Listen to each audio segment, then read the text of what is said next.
Hi guys, welcome to Nano Electron. So in this video, we are going to write a listener into our Raspberry Pi. This is the graphical user interface of a Raspberry Pi. Now let me create a folder in it, Firebase Listener.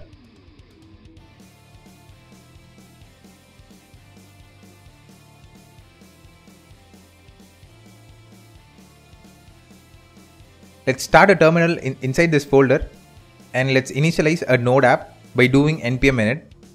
And I'll just go with the default options. It's gonna throw me a package.json file. Let's install Firebase by doing npm install Firebase.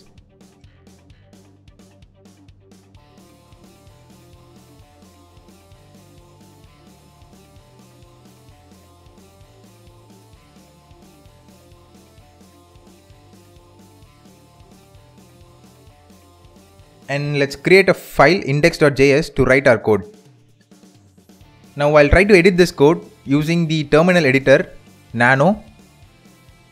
You can either use a GUI based code editor, or you can simply use a terminal editor inside Raspberry Pi.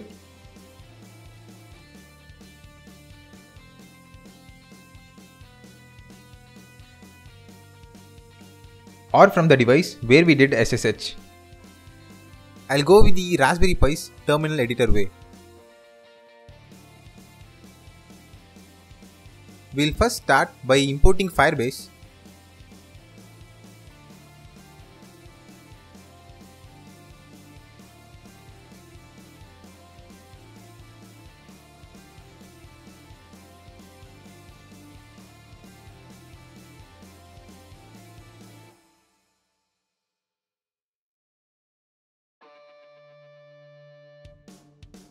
Let's do a copy paste of Firebase config from the project settings of our Firebase project.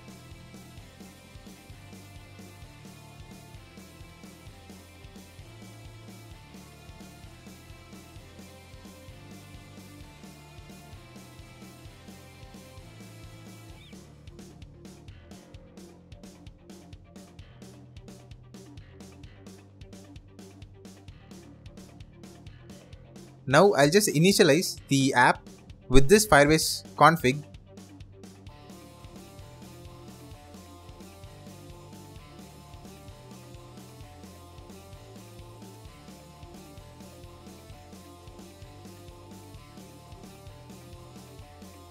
Let's create a database reference to our Firebase Cloud Firestore. So this DB is going to be a base reference.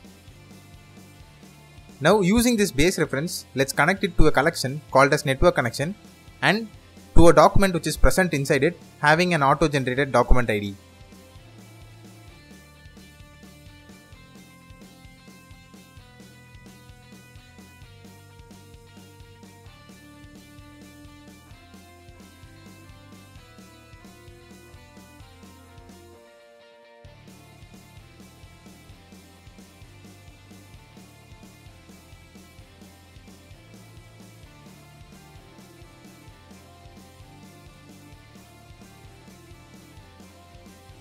Now we are going to use the onSnapshot method inside the reference object.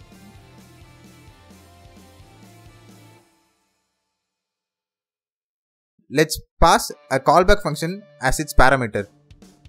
So whenever there is a change in the document to which this reference variable is pointing, the callback function is going to get called.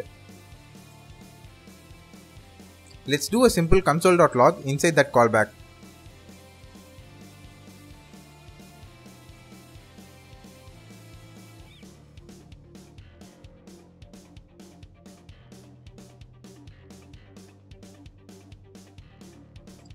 Now let's execute that code and check whether we are able to get the document which is present inside that auto-generated document ID.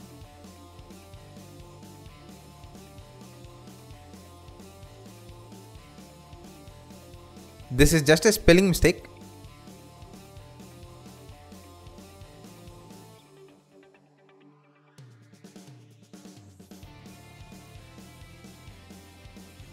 Now let's run it one more time and let's check whether we are able to get the document from that reference. Okay, so the script is successfully working. Now let's test this with the static page which we have built in the previous video.